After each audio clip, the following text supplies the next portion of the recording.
세법 쉽게 설명하는 텍스 플래너 김대중입니다. 오늘은 명의신탁 해소 방법에 대해서 설명해 드리겠습니다. 명의신탁의 가장 쟁점은 해소 비용입니다. 회수를 할 때 세금을 또 기타 비용을 얼마만큼 적게 부담하면서 명의신탁을 환원해 오느냐의 문제입니다. 오늘 주요 목차에 대해서는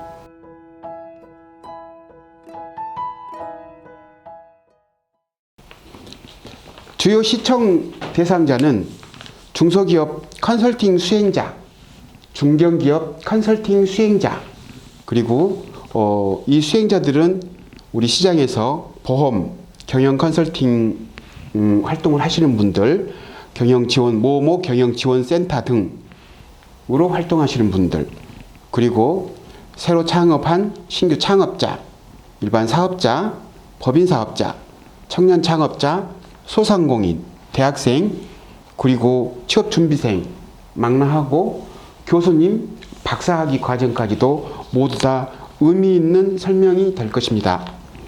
명의인이 해외에 있거나 부재중으로 회수 방법을 모를 경우, 또 명의인 또는 명의신탁 주식과 관련해서 문제가 있으신 분, 예를 들어서 명의인이 명의신탁 주식을 자기 것이라고 주장하는 경우, 명의인이 사망해서 분쟁이 있거나 또 예방하려는 경우, 또 회수 비용이 너무 과도해서 회수하기 어려운 경우, 관련 비용은 세금, 소송 비용 등이 너무 많은 경우, 기타 명의신탁에 관심이 있으신 분들은 모두 보셔도 의미 있을 것입니다.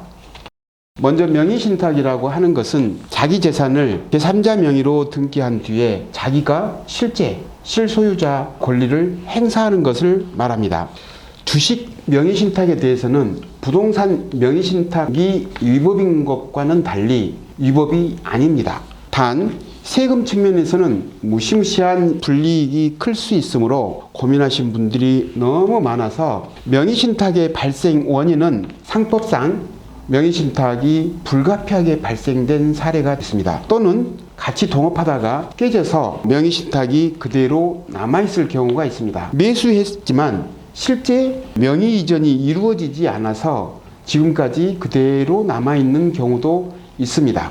주주 입장에서 때로는 과점주주의 취득세 중과 규정이 있다거나 이러한 점을 피하기 위해 주주가 명의신탁을 의도적으로 하는 경우가 있는데, 사실 이런 경우에는 조세 회피 목적이 있기 때문에 명의신탁 회수에는 커다란 걸림돌이 될 수 있음을 참고해 주시기 바랍니다.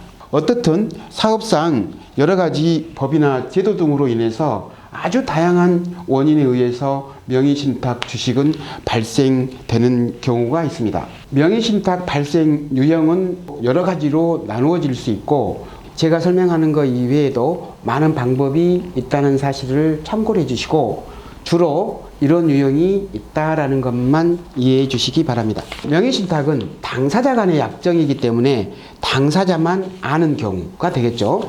그 다음에 타인도 아는 경우, 내가 명의신탁자하고 같이 명의신탁 계약을 하면서도 타인이 그러한 사실을 아는 경우가 많습니다. 일례로 부동산의 경우에는 등기 명의신탁이라고 하는데, 등기를 하게 되면 제3자들도 다 알게 되는 경우가 이 경우라고 볼 수 있고, 주식의 경우에도 또한 마찬가지입니다. 타인이 아는 경우가 있겠죠. 명의인이 모르는 경우는 내가 몰래 다른 사람의 이름을 도용을 해서 명의자로 명의신탁 주식을 해둔 경우입니다. 이렇듯 이 이외에도 많은 유형들이 있습니다. 명의신탁에는 많은 문제점이 있습니다. 먼저 처음에는 주가가 낮은 상황이었는데 회사의 성장이 계속되어 왔거나 유상증자 등등으로 해서 회사의 부가 많이 커졌을 경우 해당 명의신탁 주식의 가치는 의외로 높게 형성되어 있습니다. 명의신탁 주식을 회수를 해오려고 할 경우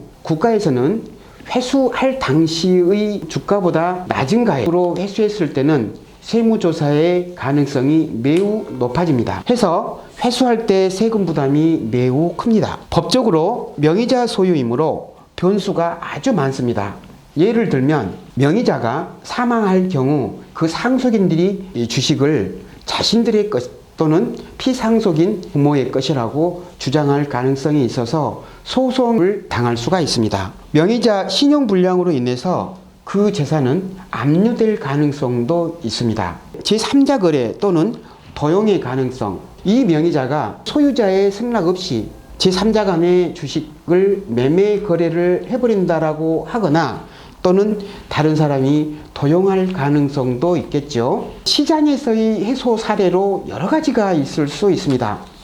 먼저 자기 주식으로 취득하는 경우인데 이 자기 주식 또한 현재 자기 주식으로 해소해올 당시 주가를 기준으로 평가를 해야 되고, 국가는 그 주가를 기준으로 너무 낮은 거래 가액이 형성됐을 경우 명의자 주주와 회사는 특수관계자이기 때문에 양도소득세를 과세를 하거니와 자기 주식을 취득한 법인에게는 저가 취득으로 인해서 법인세 부담의 위험이 있습니다. 그리고 시가거래의 약 70% 선으로 거래하는 경우가 상당히 많이 있는 것으로 보여집니다. 또한 감자나 배당 등으로 없애게 되는 경우가 있는데, 감자나 배당으로 하게 되면 어떻든 그 주식은 특수관계자가 아니고, 만약에 그 명의자가 저가 감자를 하였다라고 하면 시가보다 저가와의 그 차익만큼은 남아있는 주주들에게 증여라고 판단을 합니다. 그래서 증여세가 나올 가능성이 매우 크게 된 거죠.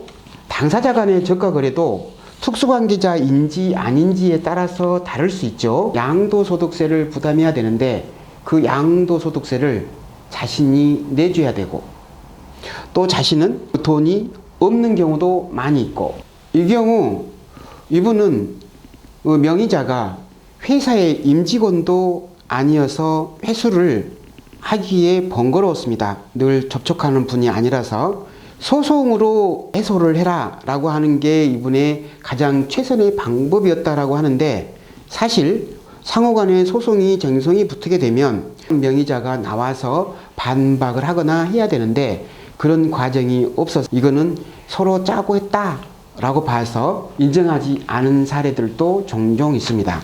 어쨌든 이러한 사연을 듣고 이렇게 하세요 라고 하고 몇 가지 포인트를 지적하면서 제가 다 해 주었었는데 지금까지 전혀 문제가 없었습니다. 법인 모모 가나다 주식회사인데 이 회사는 회사의 임직원에게 명의신탁을 해준 사례입니다. 이와 관련해서 세무조사를 바로 착수를 해서 결국은 명의신탁으로 인해서 세무조사 추진이 되었습니다. 내용을 듣고 나서 명의신탁에 관한 모든 자료를 검토 조사해보고 결국은 조세불복까지 해서 조세심판원에서 승소한 사례입니다. 명의신탁 주식을 해소한다라고 할 때 많은 세무전문가, 경영 컨설턴트 만나보고 자문을 의뢰할 거예요. 근데 명의신탁 주식은 해소할 때 일반적으로 저가, 시가보다 저가로 회수를 하는 경향이 많습니다. 그렇다면 명의자에게는 저가로 양도를 했기 때문에 양도소득세가 부담이 되고, 그리고 본인은 저가로 취득했다라 그래서 증여세를 무는 경우가 허다합니다.